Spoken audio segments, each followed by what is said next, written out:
سر گلم. امروز با امیر حسین ما داریم میریم کارنامه‌شو بگیریم سر گلم. درس کلاس اول. درس کلاس اول خطات. برم برای رنگ میشه. سرم خدا نگهدار. چه حسی داری؟ حس خوبیه ولی میدونم خیلی وقت کلاس اولم تموم.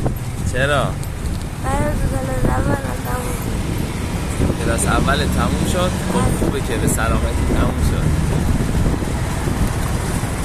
خودی بچه خداحافظ ما اومدیم میدونم 10 متری خداحافظ. نمره ها چجوریه؟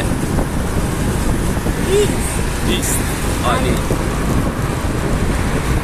کلاس اولو به سلامتی و خوشی تموم کرد.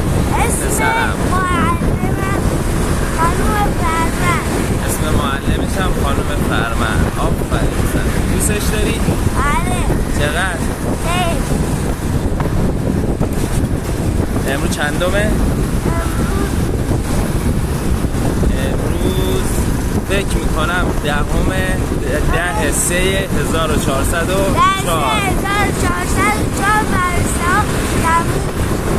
تموم شد دیگه سرم.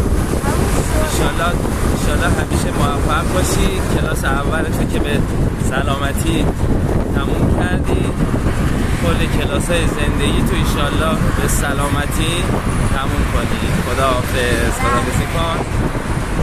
خداحافظ.